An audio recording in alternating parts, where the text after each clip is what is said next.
నేను మీ ప్రజా గొంతుక రిపోర్టర్ చింతల మధుకృష్ణ. ఈరోజు మనం బచ్చనపేట మండల కేంద్రంలో మండల ఇన్ఛార్జి బండకింది హరిబాబు గారితో ఉన్నాము. అయితే బచ్చనపేట మండలంలో 15 స్థానాలు మన పార్టీ ఓడిపోయి బీఆర్ఎస్ పార్టీ గెలిచింది. అయితే ఈ ఓటమికి కారణం మన నూకల బాలరెడ్డి మండల అధ్యక్షుడు అని వాళ్ళు అంటున్నారు. మరి ఎందుకు వారు చేసిన ఇక్కడ ఎలాంటి కార్యక్రమాల్లో ఓడిపోవడం జరిగింది, ఎలాంటి రాజకీయాలు ఒత్తిడి జరిగినాయి అనే విషయాన్ని మన వారిని హరిబాబు గారిని అడిగి తెలుసుకుందాం వారి మాటలలో. అయితే తండ్రి కొడుకులు రాజకీయం చేయొద్దని అంటున్నారు. మరి తండ్రి కొడుకులు ప్రజాసేవ చేస్తే ఏమవుతుంది, చేయొద్దా అనే విషయాన్ని వారు అంటున్నారు. అదొకటి. ఇంకా గ్రూప్ రాజకీయాలు, గ్రామాలలో గ్రూప్ రాజకీయాలు జరిగాయి, కాంగ్రెస్ పార్టీ నాయకులు పూర్తి స్థాయిలో పనిచేయలేకపోయారు అనే విషయం చెప్తున్నారు. మరి వారి మాటలలో రేపు ఒకవేళ గ్రామ కమిటీలు ఏమైనా ఏర్పాటు చేస్తారా, లేక ఇలా ఎలా మళ్ళీ ముందుకెళ్తారు, పార్టీని ఏ విధంగా బలోపేతం చేస్తారనే విషయాన్ని అడుగుదాం. ప్రెస్ మీట్ పెట్టడం మన బచ్చనపేట మండలంలో 26 గ్రామ పంచాయతీలని 26 గ్రామ పంచాయతీల్లో ఈరోజు సర్పంచులు కాంగ్రెస్ అభ్యర్థులు ఓడిపోవడానికి కారణాలు గ్రూప్ రాజకీయాలు. ఈ గ్రూప్ రాజకీయాలతోటే ఇలా ప్రతి గ్రామంలో గ్రూప్ రాజకీయం అంటే రెబల్గా ఏపీయడం జరిగింది. ఈ రెబల్గా ఏపీయడానికి కారణము నూకల బాలరెడ్డి. ఇంతకు ముందే ఈ గ్రూపులు నడుస్తున్నాయనే, గ్రూప్ రాజకీయాలు నడుస్తున్నాయనే మేము కార్యకర్తలు అందరం కలిసి డిసిసి ప్రెసిడెంట్ కొమ్మూరి ప్రసాదరెడ్డి గారికి విన్నవించుకోవడం జరిగింది.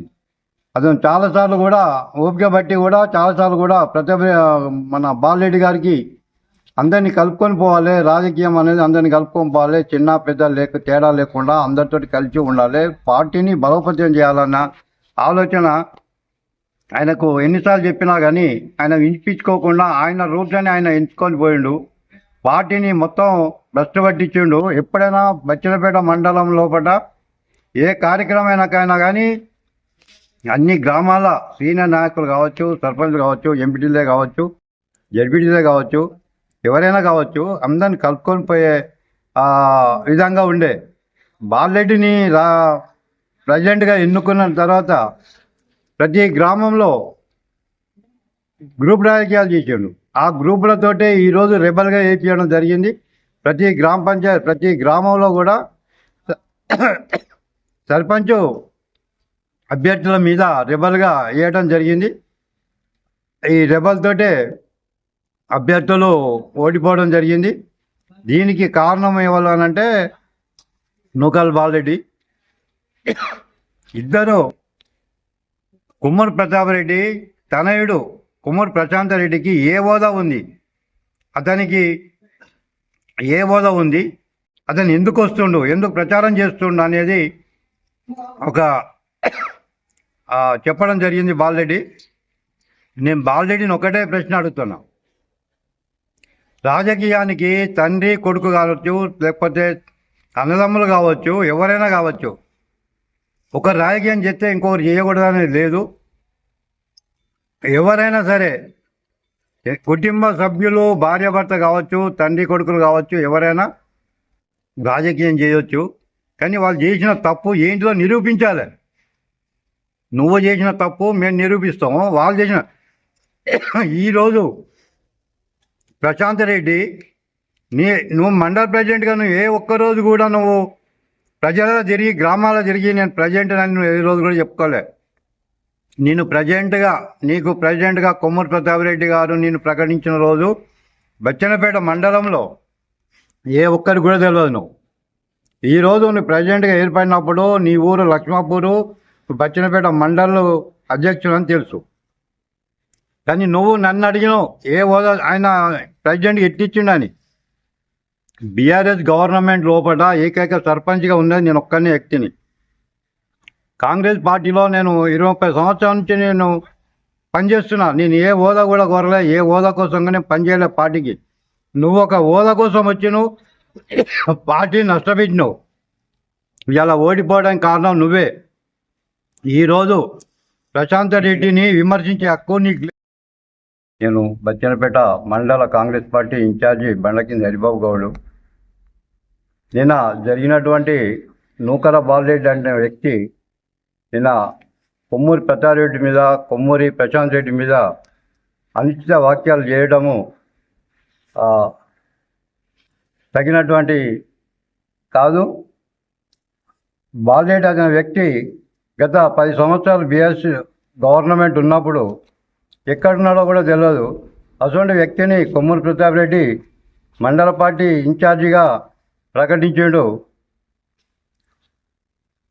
బాలరెడ్డి సభ్యత్వం లేదు. బీఆర్ఎస్ గవర్నమెంట్ ఉన్నప్పుడు ఎక్కడున్నాడో ఏడున్నాడో తెలియదు. ఈరోజు వచ్చి మండల ప్రెసిడెంట్ కాగా ఇన్ఛార్జి కాగానే కాంగ్రెస్ పార్టీని బస్టు పట్టించాడు. సీనియర్ నాయకులను, సీనియర్ సర్పంచులను, ఎంపీలను పక్కకు పెట్టి ప్రతి గ్రామంలో, ప్రతి విలేజ్లో ఒక గ్రూప్ తయారు చేసుకున్నాడు. ప్రతి విలేజ్లో గ్రూప్ తయారు చేసి పార్టీని బస్టు పట్టించే పని చేయడంతో పార్టీకి నష్టం జరుగుతుందన్న ఉద్దేశంతో కార్యకర్తలు మొత్తం డీసీసీ ప్రెసిడెంట్ ఉన్నప్పుడు శ్రీ కొమ్మూరి ప్రతాప్ రెడ్డి గారికి కార్యకర్తలు అందరూ విన్నవించడం జరిగింది. ఆ విషయంలో ప్రతాప్ రెడ్డి గారు పక్కకు పెట్టి సుమారుగా మండల నాయకులతోటి 150 మంది కార్యకర్తల ముందు నన్ను ఇన్ఛార్జిగా ప్రకటించడం జరిగింది. మరి బాలరెడ్డి ఇన్ఛార్జిగా నేనున్నా, ప్రెసిడెంట్ నేనున్నా అని చెప్పుకోవడం జరుగుతుంది. బాలరెడ్డి ఇన్ఛార్జిగా ఇచ్చినప్పుడు ఎవరు కూడా లేని సమక్షంలో, ఎవరు లేని టైంలో అతనికి ప్రకటించడం జరిగింది. కానీ నన్ను ఈరోజు ఇన్ఛార్జ్ ఎట్లా ఇచ్చిండు, ఎవరు ఇచ్చారు అని అంటే, నీకు ఇచ్చిన వాళ్ళు ఎవరు? ఏ వ్యక్తి అయితే, ఏ డీసీసీ ప్రెసిడెంట్ కొమ్మూరి ప్రతాప్ రెడ్డి నీకు ఇచ్చిండో, నీకు ఇచ్చినప్పుడు కూడా ఎవరు లేరు కార్యకర్తలు. నాకు ఇచ్చినప్పుడు సుమారుగా 150 నుంచి 200 మంది కార్యకర్తల ముందు నాకు ప్రకటించి నాకు లెటర్ వేయడం జరిగింది. నువ్వు ప్రశాంత్ రెడ్డి ఏ అర్హత వచ్చిండని చెప్తున్నావు. ప్రశాంత్ రెడ్డి కాదు, కాంగ్రెస్ పార్టీలో సీనియర్ నాయకులు, జిల్లా నాయకులు, రాష్ట్ర నాయకులు ఎవరైనా సరే ప్రచారం చేయడానికి, అభివృద్ధి కార్యక్రమంలో పాల్గొనడానికి అవకాశం ఉంది. అది చెప్పడానికి నీకు సిగ్గుచేటది. ఎందుకంటే నువ్వు ఒక గ్రూపులు తయారు చేసి పార్టీని భ్రష్టు పట్టించినందుకు నీ పక్క పెట్టినప్పుడు నువ్వు మళ్ళీ రోడ్డు మీకు వచ్చే అవకాశం కూడా లేదు నీకు. ఈరోజు కొమ్మూరి ప్రతాప్ రెడ్డి పేరుతో ఈ 4 రోజులు నువ్వు పూట కట్టుకున్నావు. నువ్వు ఈరోజు ఆయనను విమర్శించే హక్కు నీకు లేదు. నువ్వు డీసీసీ ప్రెసిడెంట్ కానీ, లేక నువ్వు గాంధీ భవన్ పోతున్నా, సీఎం దగ్గర పోతున్నానంటే నీకు ఆ స్థాయి తీసుకొచ్చింది కొమ్మూరి ప్రతాప్ రెడ్డి. నీకు భిక్ష పెట్టింది కొమ్మూరి ప్రతాప్ రెడ్డి. ఈరోజు నువ్వు కొమ్మూరి ప్రతాప్ రెడ్డిని గెలవకపోయినా ఆయన ఎంట ఉండి ఆయన ఓడిపోవడానికి కారణాలు కూడా నువ్వే. రాజగోపాల్ రెడ్డి ఎంపీగా ఉన్నప్పుడు రాజగోపాల్ రెడ్డి దగ్గర నువ్వు పనిచేసుకుంటూ ఎలక్షన్ టైంలో, ఓటింగ్ టైంలో ఎలక్షన్కు పెట్టినప్పుడు బూతు ఏజెంట్లకు డబ్బులు పంపిస్తే డబ్బులు ఇవ్వకుండా నువ్వు వాడుకున్న రోజులు ఉన్నాయి. నువ్వు పార్టీకి నష్టం చేసిన రోజులు. నువ్వు ఏ గ్రామానికి వచ్చి నువ్వు ప్రచారం చేసినావు, ఏ గ్రామానికి వచ్చి నువ్వు పార్టీ బలోపేతం చేయడానికి కృషి చేసినావు. అది ఏ సందర్భంలో కూడా నువ్వు పార్టీ నష్టపెట్టడానికి గ్రూపులు తయారు చేసి ఈరోజు ప్రతాప్ రెడ్డి గారిని విమర్శించడం కరెక్ట్ కాదు. ప్రశాంత్ రెడ్డి ఈరోజు కాంగ్రెస్ పార్టీని బలోపేతం చేయడానికి ఊరూరున తిరిగి కార్యకర్తలను కలుపుకొని పోతున్నాడు. కార్యకర్తలను ఇంకా కూడా పార్టీ అధిష్టానం కూడా ఆయన వంతు అభివృద్ధి కార్యక్రమంలో కూడా పాల్గొని ఇవాళ ప్రతాప్ రెడ్డి గారు ఎమ్మెల్యే లేకపోయినా కానీ మన అభివృద్ధి కోసం జనగా నియోజకవర్గం కాదు, బచ్చన్నపేట మండలంలో ప్రతి గ్రామంలో అభివృద్ధి కార్యక్రమాలు చేపడుతున్నాడు. అతని మీద నువ్వు పార్టీ అధ్యక్షుడు అని చెప్పుకోవడం కూడా నీకు సిగ్గు చేయటం ఉండాలి. ఎందుకంటే ఆయన అభివృద్ధి కార్యక్రమంలో నువ్వు కూడా పాల్గొని ఆయన కాదనుకుంటూ కూడా నువ్వు ఎన్నో వర్కులు చేసుకొని వచ్చినావు నువ్వు ఆయన పేరుతోటి. ఈరోజు నేను పార్టీని పక్క పెట్టినంత మాత్రాన ఆయనను నియోజకవర్గం నుంచి తీసేయాలి, ఆయన ఇన్ఛార్జిగా తీసేయాలంటే మాత్రం అది కరెక్ట్ అయిన సమస్య కాదు అది. ఇంకోటి ఏంటంటే నువ్వు పార్టీకి అంటే నువ్వు నీ సొంత గ్రామమైన లక్ష్మాపూర్లో జనరల్ సీట్ వచ్చింది. జనరల్ సీటుకు క్యాండిడేట్ లేకుండా మేము బీసీ క్యాండిడేట్ పెట్టడం జరిగింది. అదే నువ్వు మండల ప్రెసిడెంట్ అని చెప్పుకుంటున్నావు. నువ్వు చెప్పుకున్నావు నీ విలేజ్లో నువ్వేను క్యాండిడేట్ లేకుండా చేసినావు. నీ దమ్మంటే నువ్వే నిలబడి గెలవనట్టు అక్కడ నిరూపించనట్టువి. ఇవాళ కాంగ్రెస్ పార్టీ గెలిచే వారికి సీట్లు ఇవ్వలేదు, గెలవని వాళ్ళకి ఇచ్చారని నువ్వు చెప్పుకోవడం కాదు. నువ్వు గ్రూపులు తయారు చేసి గ్రామాలలో బీఆర్ఎస్ తోటి కుమ్మక్కై నువ్వు ఇలా పార్టీ క్యాండిడేట్లను గెలవకుండా చేసింది నువ్వు. ప్రతి విలేజ్లో నేను నీకు నిరూపించడానికి నా దగ్గర సాక్ష్యాలు ఉన్నాయి. నేను దానికి సాక్ష్యం ఎవరో కాదు, నేనే ఉన్నా. నీకుంటే నువ్వు రా, రేపు పొద్దున్న బచ్చన్నపేటకు వచ్చి ప్రతాప్ రెడ్డి చేసిన కార్యక్రమాలు ఏమున్నాయి, నువ్వు చేసిన కార్యక్రమాలు ఏమున్నాయి చూపిద్దాం. కానీ నువ్వు ఇటువంటి పని చేయడం కరెక్ట్ కాదు. ఏదున్నా కానీ కొమ్మూరు ప్రతాప్ రెడ్డి గారికి, ప్రశాంత్ రెడ్డి గారికి క్షమాపణ చెప్పకుండా మాత్రం మేము ఊకుండే లేదు. మేము కూడా డీసీసీకి నీ మీద కంప్లైంట్ చేయడానికి వెళ్తున్నాము. ఈరోజే కంప్లైంట్ ఇస్తున్నాము.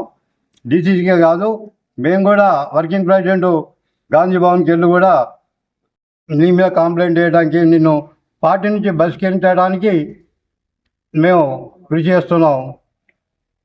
ఈరోజు బచ్చన్నపేట మండలములో కాంగ్రెస్ పార్టీ పతనమైంది అంటే కేవలం మండల ప్రెసిడెంటే. ఇది నేను చాలా మంది ముందర కూడా ఒక 20-30 మంది ముందర 50 మంది ముందర మీటింగ్ పెట్టినాడు కూడా ఎన్నోసార్లు విమర్శించడం జరిగింది బాలరెడ్డిని. ఆయన పేరు తీయాలంటే నాకు బాధ అనిపించింది. ఎందుకంటే ఎక్కడి నుంచో వచ్చి ఇక్కడ మండలపేట ఎందుకు పెట్టిన ప్రతాప్ అన్న అంటే, సరే పిల్లాడు చేస్తారన్నట్టు ఉండద్ది, మీరు సీనియర్లు జిల్లాలు ఉండరు సెక్రటరీలు అవి ఇవి అని నాకు సెక్రటరీ ఇచ్చిండు, ఇట్లా అందరినీ సంధాయించాడు. సరే తీ అనుకున్నాం. మేము ఇన్స్ట్రక్షన్స్ కూడా ఇవ్వడం జరిగింది. ఏమనంటే, నువ్వు ఇక్కడికి వస్తే మండలంలో హెడ్ క్వార్టర్లో సీనియర్లను కలుపుకొని పోవాలని చెప్పుడు జరిగింది. కలుపుకొని పోలే. రెండో పాయింట్, ఆయన టీఆర్ఎస్ అవుతాడు కుమ్మక్క అయినట్టు ప్రూఫ్స్ ఉన్నాయి. నేనన్నా కాంగ్రెస్ ఆఫీస్ తీసుకోవాలంటే చౌరస్తాల 2-3 చట్టాలు ఉన్నాయి, ఇంకా ఊర్లో ఇండ్లు ఉన్నాయి. ఆ అందులో తీసుకోవాలంటే కేవలం పోయి ఆ టీఆర్ఎస్ వాళ్ళదే ఇల్లు తీసుకున్నాడు, అక్కడ కుమ్మక్కయ్యాడు, అందులోది ఇల్లు పెట్టాడు. అంటే ఈయన టీఆర్ఎస్ కుమ్మక్క ఎప్పుడూ అయిపోయాడు. అందరు గ్రహిస్తున్నారు కానీ అయితే కూడా పోయాడు. ఎప్పుడు కుమ్మక్కయ్యండి. ఈ రోజు కూడా మాట్లాడుతున్నాడు, ప్రతాప్ రెడ్డి గారు వల్ల ఓడిపోయింది, ప్రశాంత్ రెడ్డి వల్ల ఇట్లా పతనం అవుతుంది, వీళ్ళని తీసేయాలి వాళ్ళని తీసేయాలంటే అసలు నేను ఎప్పుడో తీసేసిన 6 నెలల కింద ప్రతాప్ రెడ్డి గారు. తీసేసిన తర్వాత కూడా నీవు మళ్ళీ నేను ప్రెసిడెంట్ అని చెప్పుకోవడం తప్పు కదా. ఒక డిస్ట్రిక్ట్ అధ్యక్షుడు నువ్వు అవసరం లేదా అన్నాడు. ఎందుకు చేసాడు? పెట్టింది ఎవరు? డిస్ట్రిక్ట్ అధ్యక్షులే.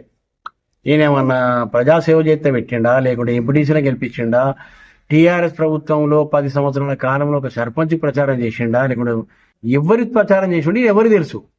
ఈయన ప్రచారం ఏమైందంటే మండల పాయింట్ పెట్టుడు, ఎవరైనా అంటే నూకలబారెడ్డి అంటే లక్ష్మాపూరట జనగామ ఉంటాడట అని ఇప్పుడు పరిచయమైనవు. నువ్వు ఇదివరకు పరిచయమే లేదు. నువ్వు అటువంటి వ్యక్తివి. నువ్వు ఇప్పుడు ఆ డిస్ట్రిక్ట్ అధ్యక్షుడిని, వాళ్ళ కుమారుణ్ణి వాళ్ళను విమర్శించడు. మరి కుటుంబ సభ్యులు అంటే మా ఇంట్లో మేము అంతా కాంగ్రెస్ ఉంటాం, భార్య భర్తలు అంతా ఉండదు దయ్యంది. కొడుకులు కూడా కాంగ్రెస్లో ఉంటారు, ఎన్ఎస్సీలు ఉండే మా కొడుకు కూడా ఉండదు దయ్యంది. అంటే కొడుకు ఎందుకు చేస్తున్నాడు, తండ్రి ఎందుకు చేస్తున్నాడు? తప్పు కదా. కొడుకో దిక్కు తండ్రి దిక్కు చేస్తారా? తండ్రి డిస్ట్రిక్ట్ అధ్యక్షుడు ఉన్నప్పుడు ప్రశాంత్ రెడ్డి వచ్చి తండ్రికి సపోర్ట్ ఉంటాడా, లేకుంటే ఆయనకి ఏమున్నది అంటే ఏమన్నట్టు? అది తప్పు కదా. అది కుటుంబ సభ్యులు అంతా చేస్తారండి. రేవంత్ రెడ్డి గారికి అన్నదమ్ములు ఉన్నారు, బంధువులు ఉన్నారు, అందరూ కూడా కాంగ్రెస్ పార్టీలో ఉంటారు. మన వాళ్ళు పైన ఉన్నప్పుడు మనం ఇక్కడ ఉండాలని ప్రచారం చేస్తారు, దానికి పాటుపడతారు, గెలవాలని చూస్తారు, అభివృద్ధి చేస్తారు. దానికి పిచ్చి మాటలు మాట్లాడు తప్పది. ఆయన అసలు శరం ఉంటే ఏం చేయాలంటే బాలరెడ్డి రిజైన్ చేయాలి. నన్ను ఎందుకు పక్క పెట్టిండ్రు? కారణం చూపించి పక్క పెట్టిండ్రు ప్రతాప్ రెడ్డి గారు. అక్కడికి నువ్వు చీటింగ్ చేస్తున్నావు అని. ఇంకా ఎందుకు అనవసరంగా అప్పుడే రాజీనామా చేసి అప్పుడే ఉండాలి. నువ్వు ప్రజలలో పోయి నువ్వు ఏం చేస్తావో చేసుకో. కానీ అనవసరంగా ఇక్కడ ఉండి ఎల్లగొట్టినాక కూడా ఉండుండేది కదా, మెడలు బట్టి నూకినాక అనేది ఆలస్యం. అది మేము క్వశ్చన్ ఇస్తున్నాం. ఆయనను డిస్ట్రిక్ట్ బాడీ ఎప్పుడో ఆయనను పరిత్యజించింది. ఇప్పుడు స్టేట్ కూడా ఇస్తాం, క్రమశిక్షణ చర్య తీసుకుంటాం ఆయన మీద.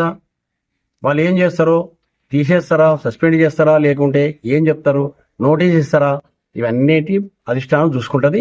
కానీ ఇటువంటి మాటలు మాట్లాడకూడదు. పెద్ద చిన్న లేకుండా అన్నం పెట్టినోడికి సున్నం పెట్టినట్టు ఒక పదవి ఇచ్చినప్పుడు ఎట్లా విమర్శిస్తావు? నేను ఆయన పెట్టిండా, నాకు మీదికెళ్ళి వచ్చింది పదవి, ఇదేం పద్ధతి? మీదికెళ్ళి వస్తుందా పదవి? పార్టీ బలం ఇడలేంది వస్తుందా? డిస్టిక్ అధ్యక్షుడు కానీ, ఇన్ఛార్జ్ కానీ, లేకుంటే డిస్టిక్ బాడీ కానీ ఉండని అని పెడతారు. కానీ వాళ్ళ సంతకం లేకుండా మహేష్ కుమార్ గౌడ్ కానీ, రేవంత్ రెడ్డి గారు కానీ డైరెక్ట్ పెడతారా? ఎక్కడి మాటలు మాట్లాడుతున్నారు వీళ్ళు? నాకు తీసేస్తుంది వీళ్ళు లేదు, వీళ్ళు చేసేస్తుంది వీళ్ళు. ఏం పద్ధతి అది? పద్ధతేనా అది? ఇప్పుడు సర్పంచ్ని గెలిపించినాము, మాకు తీసేసేందుకు వీలు లేదు, కానీ మమ్మల్ని దాటిపోతే ఏమంటాం? మంచోడేనా? మేమంతా గెలిపితేనే గెలిచిండు, అందరూ పెడితేనే ఉన్నావు నువ్వు. డిస్టిక్ అధ్యక్షుడు కోరిక మేరకే పెట్టిండు, ఆయన తీసేస్తే ఓకపోతుంటుందా? తప్పు కాదా? అది మాట్లాడమే పెద్ద తప్పు. 100% తప్పు మాట్లాడుతున్నాడు. ఇప్పుడైనా తప్పుకోవాలి. తప్పుకొని పార్టీలో మాట్లాడుకో. కూర్చో, నేనేం తప్పు చేసినాను రా వస్తే మాట్లాడతారు ఎవరన్నా. కానీ నీ ఇష్టం ఉన్నట్టు మాట్లాడి ఆయన తీసేయాలి. అసలు ఆయన తీసేస్తాను నువ్వెవరి? తప్పది. క్షమాపణ కోరాలి. ఎవరిని కూడా పెద్దలను అట్లా అనడం చాలా తప్పు. క్రమశిక్షణ రాహిత్యం ఆయన మీద చర్యలు తీసుకోవాలని కోరుతున్నాను.